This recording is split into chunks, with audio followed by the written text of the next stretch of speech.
Hey guys, I'm back for another video and welcome to the RP Games Engine!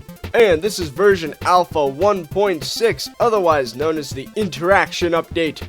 And, oh my goodness guys, I know I've said this for like 3 different updates, but this one, I honestly can say, is the biggest update that's ever gone to this game. So the first feature that you can already see is that the camera is moving, which is pretty freaking cool and cinematic and all that good stuff.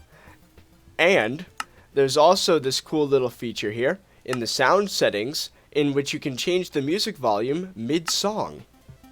So as you can hear, the music's playing and I can make it louder or quieter. And I'm going to leave it quiet because we've heard that song like a million times, especially if you've been watching my Minecraft videos, because that's my intro music that I use every single time. And of course, I'm going to put shadows on for this video. So let's get into the game, shall we? So I already demonstrated creating a new world, but I made that slightly better in this update. So there's a lot of updates, especially in this room actually. So I'm going to demonstrate the first thing, which is the name of this update, the interaction update. So as you can see, we have these 2 beds, which I designed myself. I haven't designed a lot of the things in this game, but I actually went into GIMP and then designed these 2 beds here. It's pretty cool. So what you can do now is you can go up to one of them, press the interaction button, which is F, and then it says, "It is a bed, sleep, question mark?" And then you could go yes or no, and I'm gonna say yes. You feel well rested, HP fully restored, and yes, there is a health system, but there's no way to lose health yet, so that's kind of but there you go. It actually filled my health, which was already full. And then of course, if I were to go and say no, then it'd be like, you left the bed alone. And I have these 2 little signs here for people that download this game and play it. And this one says you can enable debug mode by typing debug into the console or by pressing the button in the options, which there is right here. So it is false right now, which is why you don't see any labels. And then of course you got this one over here, which says all of this stuff. And actually that's a new feature right there. If you just notice, I skipped all the dialogue by pressing F again. See how it skips through the whole thing and just gets to the end? I thought that would be a nice little feature just in case people don't want to have to wait for the animation, so they could just get right to what it's saying. So it says, "Welcome to the RP Games Engine. In this demo, you can explore Pallet Town and some debug areas made for testing features." So yeah. And by the way, if you guys want to get this game, for now, this is the last update that will be available through Patreon. And for a simple reason, really. It's just the fact that Patreon isn't really the right platform for this game. So I'm moving over to Kickstarter. So this is going to be pretty interesting.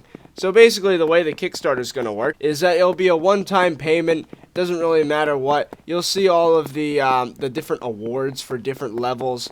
Like, of course, you get some levels that give you a copy of the game when it comes out. Some levels that give you the debug versions, like this one. And then there's some where your name would actually come up in the credits. So that'd be pretty cool. But that's not a thing yet. Next update, I guarantee you all of that will be shit up. So yeah. So let's get out of this room. Wee. And then you got the greet messages again. I'm not sure if I showed that off. I think I did. So now time for the next update. Bloop, bloop, bloop, bloop. For any one of you that saw that glitch video that I uploaded 2 days ago, yeah, this is what I was trying to do. I have a swimming animation now, which makes a lot more sense. So now you can actually swim in the water instead of, I don't know what it was before. You were just kind of glitching through the water. So the next thing is if I were to go in here, you will see that there's this guy here. Same one as before. I just opened my inventory by accident. And then you got this thing. And what you can do with it is you can interact with it by pressing F. It is a strange machine. Turn it on, yes or no. Let's say no. And it says you left it alone. But then if I were to say again, let's say yes. Woo! Shaking the screen. Nothing happened. So, that's to demonstrate the next feature, which is the camera effects. I don't know what to call it. It's just a feature for now. It's not really a class file. So basically what you can do is you have camera effects. So I'm going to go into debug mode so I can show this off. So let's do /set effect earthquake I can't spell. Earthquake. Woo! Oh my god, it's an earthquake! And then I could turn it off by misspelling earthquake because, of course, it doesn't recognize earthquack with just a K. And now there's another one. If I were to do rotate left. Whee! And then I could do that again, except, okay, that's hurting my eyes a little bit. Rotate left 0.05. I think that's a little bit more reasonable. There we go. Now the screen is spinning to the left. Now I can also, of course, make it spin to the right. So if I were to just go like blah blah blah, whee, now it's spinning this way, and it's really, really confusing. Oh my god, this is really getting me a headache. Okay, let's stop doing that. Let's just blah. Okay, there we go. We set that back to the way it was. Ugh, that was I don't even know if the screen is. I think it's good. Yeah. Okay, and just in case, there's another command I have called /set rotation 0. I'll put for that. Yeah, we're good. Alright, so there you go. You got that feature. And one thing I finally did, which took me like maybe 2 weeks to do, is I merged the door system with the object system. So basically, doors are no longer considered their own thing in code. They are now considered an object, just like containers were a while ago. And speaking of, when I shifted the doors over to the object system, I had to also bring over their ability to get locked, which by extension made it so I could lock any container as well, because they're also objects. So now I can lock them. So now that mailbox is locked, and in order to open it, I gotta get into this mailbox, take the key. Oh, I pressed the wrong button. And then I could just go over here, and I could just be like, use the key. And it unlocks the mailbox. Another thing worth mentioning is when I moved the door system over to the object system, I made it so that you can link them using a command. So if I were to go into the level editor, and then use object, and then give 20 is the new ID for doors now, and the vertical one is 20.1. So what I could do now is, for example, take one door and put it here, and then I could put another one here, and they can be in separate areas. That's also worth noting. But what I could do with this is I can, oh, they're invisible. Okay, you know what, I'm going to use tile, and then I'll just draw some tiles where the doors are so we can see them, because they're only visible in the level editor. So there you go, there's 2 doors. They don't lead anywhere yet, and they just say they're locked if there's nothing there. So what I can do with this is use select, I believe. Actually, no. Actually, I don't remember how this works. I think it's use link. There it is. Click on any spot on a door to select it. Boom. Door selected. Now select a door to link it to. Boom. Doors linked. So now I can go a bing, and it brings me over to this door, and I could go like a bing, and it brings me to this door. So the 2 doors are now linked, which is pretty awesome. And again, it works in different areas as well. So if I were to go over here and place another door, then I could link it with a door from that other area over there. I'm going to pick up these coins because I can, and this lantern. Thank you very much. Another thing I did, which has to do with doors, is if I were to place one, for example, so /use object, give 20, I could put this door down, and then what I could do is I could do use select, which selects the door, and then I could type a command, something like this. I could just be like /set destination, and then I could give it an area. So let's do yard, and then I'll give it coordinates, which I'll just do my mouse position, which is right now 17.8.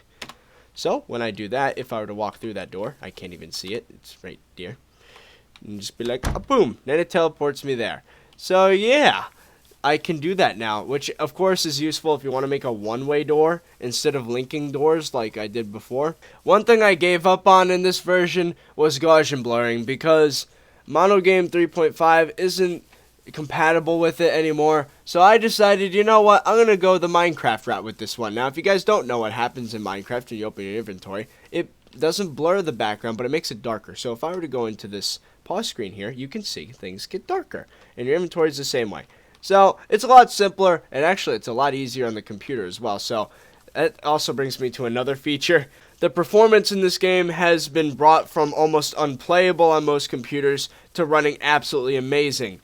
And if you guys don't know, the previous version of this game would crash and freeze constantly on any computer that doesn't have like more than 4 gigs of RAM or like a quad-core processor or whatever. Because I didn't know the problem was there because I've been developing this game this whole time on like gaming PCs.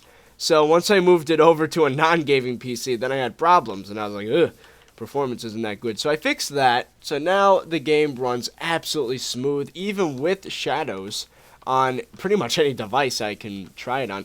I tried to run it on Linux, but I could not at the moment. I'll have to figure that out later, and I am pretty sure this will work on Mac now, which is pretty awesome because now it's a Windows and Mac application.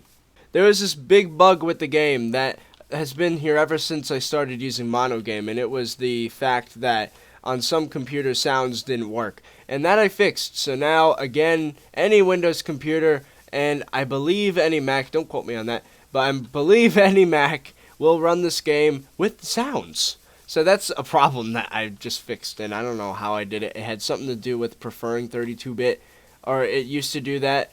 It was weird. I had to make it so that the program was not considered 64-bit or 32-bit. It was considered like a combination of both. Like it just picked whichever one is best, which is really weird. I've never seen a program do that before, but there you go.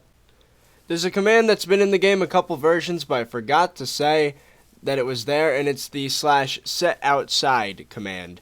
So you can toggle whether an area is considered to be outside, and basically what that means is that if it were late in the afternoon, it'd be darker, and if it were earlier in the afternoon, like for 1 p.m., then like it is right now, it'd be bright outside. So basically the lighting effects would transfer over to that area. So if that's false, then it doesn't matter what time of day it is, it will remain the same brightness inside, because, I mean, that makes sense if you have the lights on in the house. So one minor feature, but I think it's good nonetheless, is that if you were to go into the Options and then Controls menu, all the controls will come up. They'll say WASD for movement, F for interact, E for inventory, T for command prompt /chat, Shift is sprint, escape is pause, enter is to use an item from your inventory, and X is the level editor. So it just shows it all right there, and unfortunately when I go to Gamepad it does not transfer over and it doesn't change this text, so that's probably something I'll have to do in the next version. One thing I also did was I actually got this game to be play tested by my programming class, so that was helpful because they showed off a couple things that I didn't even think about. One of those things was that if you were to type a command in when you're not in debug mode, right? So it should be like TP 30virus pallet town 80 or 8080, right? Just a standard command that teleports me, and then it'll be like, sorry, you must be in debug mode to use commands. Because what happens before is that people didn't know they needed to be in debug mode to use a command, so they're like, the command prompt's not working. So there you go. Now there's a notifier thingy there. So you need to be able to go in debug mode in order to use commands. Another minute feature, but also worth noting, is how text wrapping was made a lot smoother.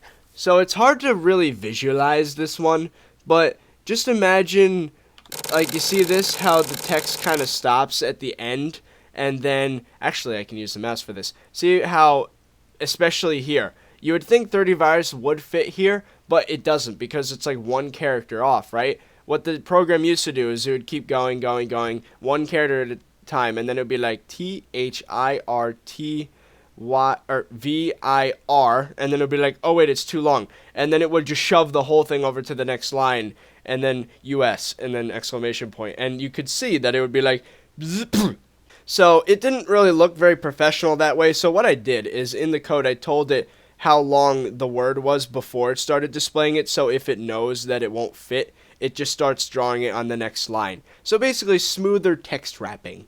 This feature also brought a couple updates to the world itself, which again, it's a demo world, but you know. So as usual, you can come down here and people are going to be like, what? How'd you do that? Yeah, I connected the two areas by just doing that. It was pretty funny in the demo. People were just like, what? How'd you do that? But whatever. So I have this sign here saying, there are no Easter eggs here, go away. And that's a reference to one of the old GTA games I remember, which also was referenced in Halo 3, I believe. So that's pretty cool. So I also added over here, I got a couple chests. You got this one with the bombs in it. And then you got some hitboxes, a whole lot of them. Oh, and I changed the description for a hitbox, by the way. It's called the debug item, and it duplicates itself if used. So instead of healing 50% of your health, which didn't make any sense, it now duplicates itself, which doesn't make sense either. But now if I were to select it, as you can see, I am getting more and more and more of them because I'm pressing enter repeatedly, which is pretty funny. This update also brought a new item for use in debugging, of course, but this one is called the Raspberry Pi, and it is not of the circuit variety. I am sorry, it is actually a food item. So it says a sugary, artificially flavored, super sweet pie. Heals half of your HP. And if I were to try to eat it by pressing enter, you already have max HP. So if I had lost some health, then I could eat that and it will give me the remainder of my health if I have, or it'll give me whatever 50% is equal to.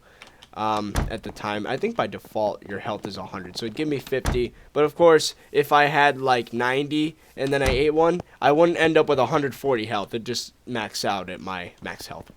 So yeah, I also stuck a bunch of them inside of these crates. Yeah, so there you go. That was a weird little echoing effect. And I also did the art for this, surprisingly. So yeah, I mean, it's not that much. It's a little simple thing, but it works. Now I have a little plaque here saying that this is the first areas I've ever developed for the game. This is the first set of areas ever made for this game back in November of 2014. Yep.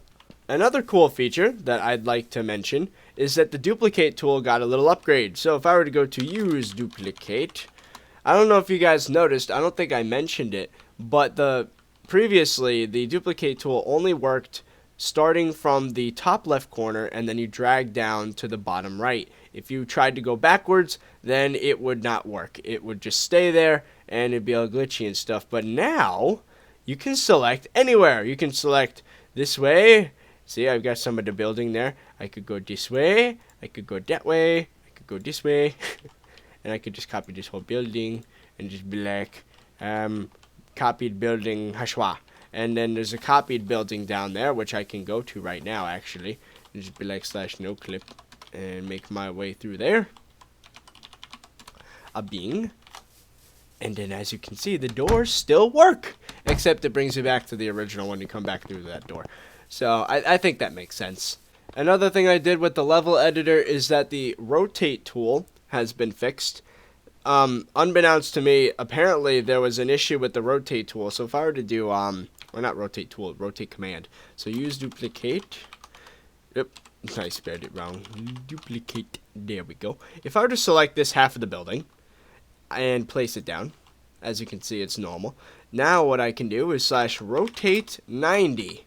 Now, I did show a working version of this in the last update, but what I forgot to mention was that the rotate tool did not work with rectangles. It only worked with squares.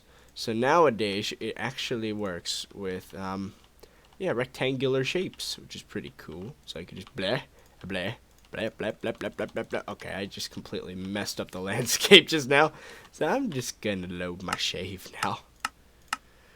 One thing that you've probably noticed by now is that I've changed the way that quantity is visualized in the inventory. So instead of having a bracket with numbers, it just says times and then the amount of it, because I feel like it's just a little cleaner that way. Another cool thing that I did is that since the last update, I have nearly halved, actually more than halved, the amount of RAM usage the program takes up. In the previous version of the game, I had to take out 300 megabytes to run this thing, and now it runs on 140 megabytes of RAM. So the minimum requirements for this game are probably just going to be 1 gig of RAM, maybe a dual core Pentium processor, like really, like not even a graphics card. Like, it's really basic stuff, and you'd be able to run this game absolutely fine, which was one of my goals early on, to make this run on any computer, because you gotta have a large audience, right? Now, one thing that I would like to mention before I end this video off is that there's a secret feature that I'm not going to be telling you guys about in this update, but I will be uploading a progress video in the next couple days, and it will demonstrate this feature in action. Now, right now it's not completely working, but I will tell you guys it's definitely necessary for the functioning of this game, and it is so cool. Like, it is really, really cool. So make sure to check out the game development playlist in order to see that. And maybe if you're watching this video in the future, you can just go right ahead and look at it. But yeah, so that's it for this video, guys. This was a long one. Just recording this is 30 minutes, and I barely messed up at all. So there's not going to be a lot of cuts. So it's literally just that much content that was added to the game. So that's really cool. And I feel like the foundation process for this game is starting to end. Like, I'm almost completely finished with the foundation of the game, if that makes any sense. Like, all the core game mechanics, because now I've got option dialogues. I've got events that could be triggered by option dialogues. Pretty soon I'm going to have full-on dialogue systems with characters that allow you to converse with them.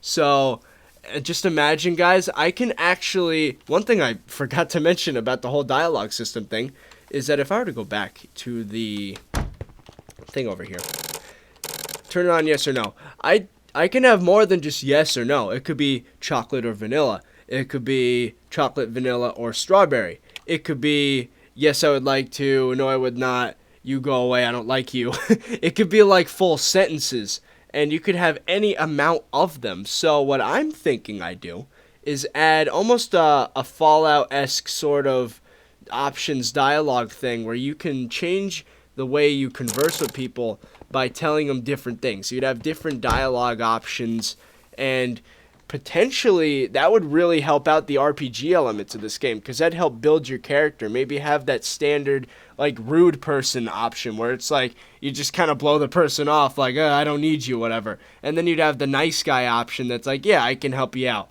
And then you could have some of the more neutral ones that are just like, if you pay me, maybe I will. So that could help build a character, and then you could play however you'd like and fulfill your character that you've developed. So I feel like that's going to be a huge focus on the next update, as well as the secret feature, which I'm not going to be telling you guys about. I'm sorry.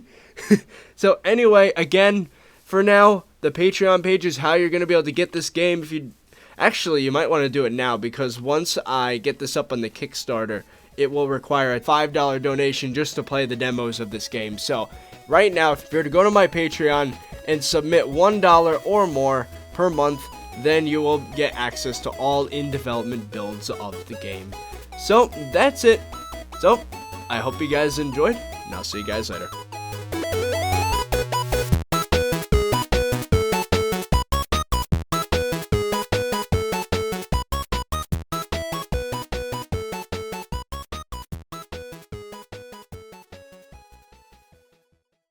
Sorry about the update being 2 days late. I had a lot going on.